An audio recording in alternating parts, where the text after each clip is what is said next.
Welcome to the Whiskey Explorer. Thanks so much for tuning in for another episode, guys. And tonight we have got quite the battle. We've got a bourbon battle, a head-to-head. We have got none other than Stagg Jr. versus Stagg Sr.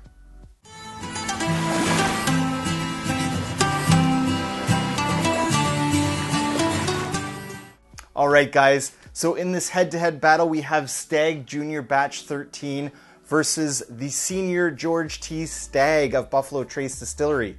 So this Stagg Jr. is about 8 or 9 years old. It's barrel proof, it's uncut, it's unfiltered. This one here is coming in at 64.2% ABV, so quite a high proof to that one there. And the George T. Stagg, this is actually a 2022 bottling that I haven't opened yet. So this sample is actually, whichever one of these two it is of a 2018 version of George T. Stagg, and that was bottled at 62.45%. So very comparable in proof, but of course a difference in age. So the George T. Stagg that is part of the BTAC or Buffalo Trace Antique Collection, that's about a 15-year-old uncut, unfiltered bourbon versus about probably somewhere in the 9-year range of a bourbon. Now, price point wise on these, retail here in Canada for the Stagg Jr. is $100, which is fantastic. I'll pay that all day long. Love that bourbon. It's basically one of my favorite bourbons, so I'd be happy to pay that anytime. And the George T. Stagg, now the retail here, the Canadian retail here in Victoria, BC, is about $225 for the George T. Stagg. But of course, if you're watching in the States, you know this very well, they get marked up like crazy. So this is a very cool head-to-head because we're going to determine, is it really worth, a $100 bottle versus, well, our retail is $225, but realistically what you find on secondary for is about $1,000. So on secondary, the George T. Stagg is about $350. So is it worth that extra $650 to step up to the George T. Stagg? So the first mate was kind enough to pour these blind samples here for me. So I'm going to go ahead and nose them and taste them, and then I'll choose a favorite and I'll reveal which one is which. All right. So the first one here, we'll go in for a nose. Cheers.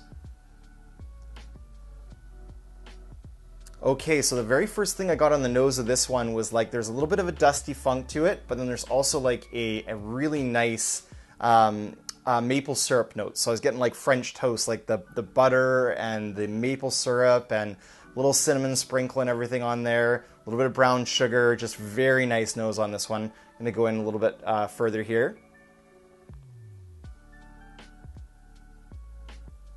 Okay, so there's a little bit of cherry coming through, so deep dark cherry note to it. Black cherry, rich kind of cherry note.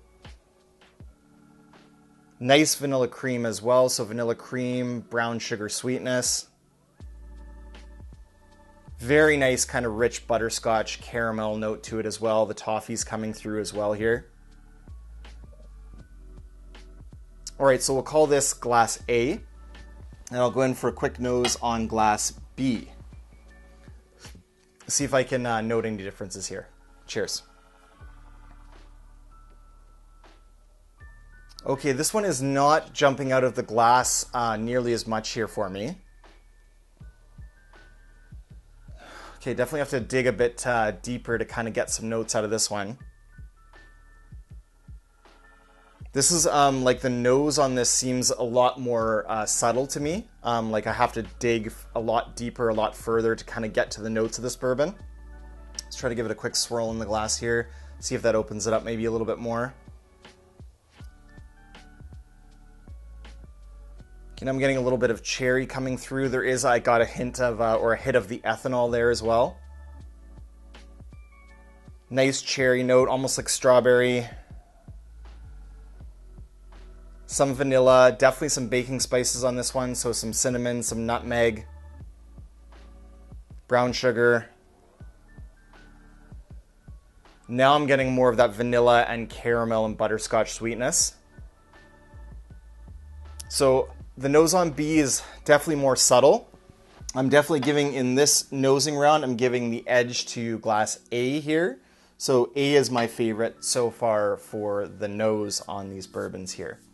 All right, so let's go in for palate, and then we'll also analyze the finish here as well. Kind of do a comparison, see which dram is better. All right, guys, cheers. On the palate.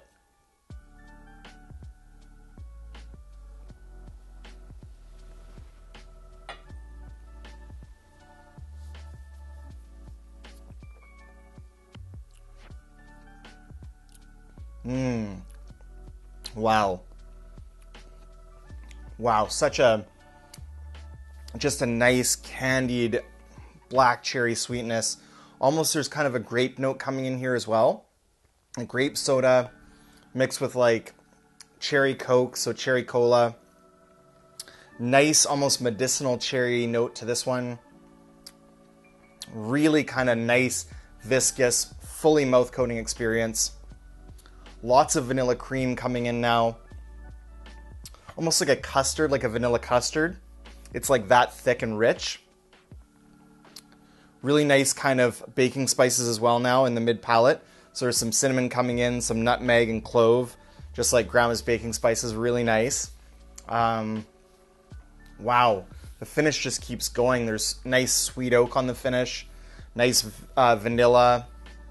Butterscotch and caramel are mixed in there, brown sugar, a little bit of cinnamon spice, a little bit of a Kentucky hug going down as well, which I really like. That's just a fantastic nose. There's like a real like candy sweetness to that cherry note as well, like almost like cherry candy of some kind, like a deep dark kind of cherry candy of some sort. Fantastic palate on that one. Just super good, guys. All right, let's go in for glass number 2. So that was the palate on A. Palate on A is fantastic. Let's go in for the palate on B. Cheers.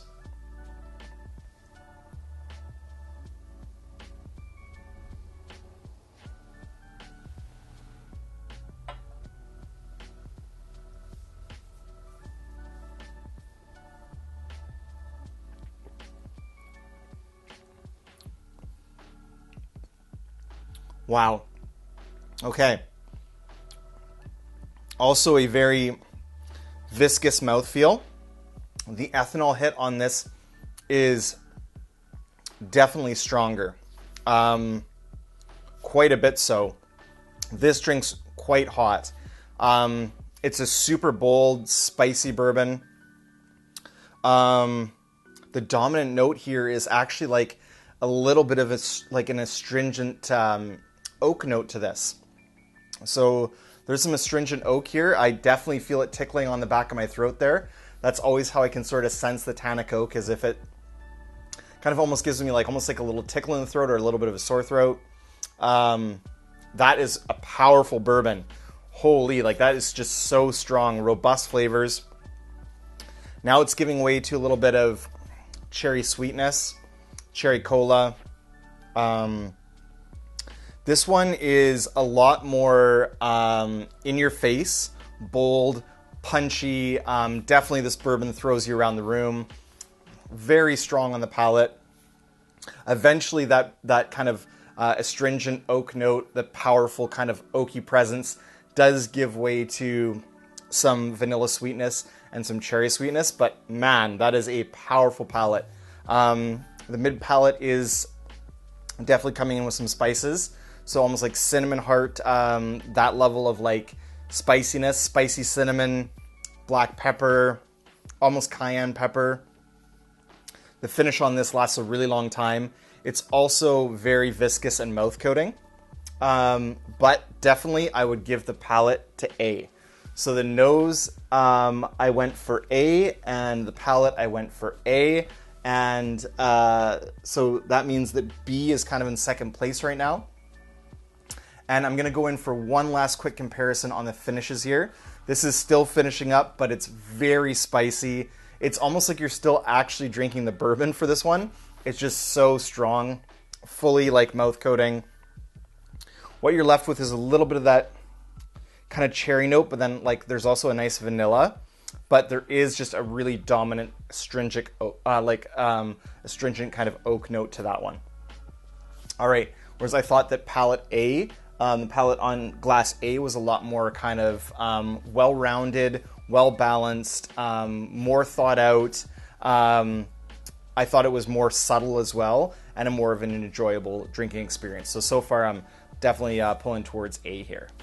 Let's go in and just try out these finishes specifically. Cheers.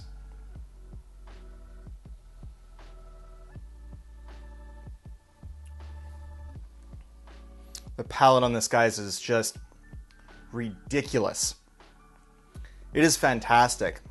That might be the best bourbon palate I've ever tasted. It's like got a cotton candy level of like sweetness. Cherry is the very first thing you get. That deep, dark, rich, almost like medicinal cherry, but also mixed in with like confectionery sweetness, almost like a candied cherry. Then there's a little transition to grape soda, that note. There's some cola on the background there. Nice brown sugar, molasses, butterscotch and caramel, deep, rich kind of vanilla ice cream note. Fully coats the palate. Such a warming, enjoyable Kentucky hug. Nice experience to that one. The finish on this gives way to a little bit of that tannic oak now. So the sweet oak kind of shifted a little bit more to tannic oak. There is some vanilla in that finish. And then the nice thing about this finish is as well that it incorporates some baking spices. So we've got cinnamon and nutmeg going in there. Almost like a Christmas kind of cake type finish. Almost some chocolate as well, like a rich kind of dark chocolate, maybe even a little bit of mocha mixed in there. This is just a fantastic bourbon. Loving Glass A, whatever that is, whichever that is, George T. Stagg or Stagg Jr.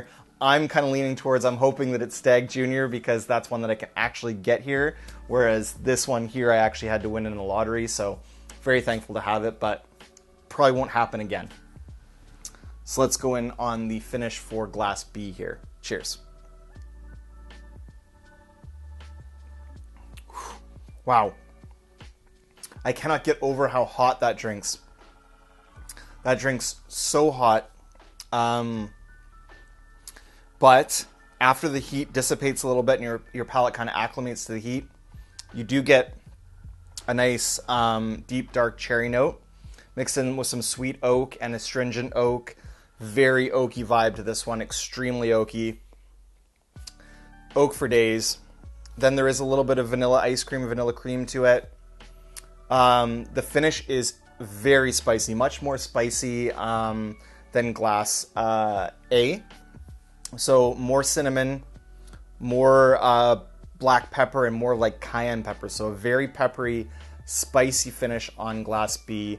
Much more robust and I would say unbalanced to me. This one kind of hits you right across the face and it doesn't let up. This is like going into a heavyweight bourbon match right here, and this one comes out swinging with some haymakers, let me tell you guys.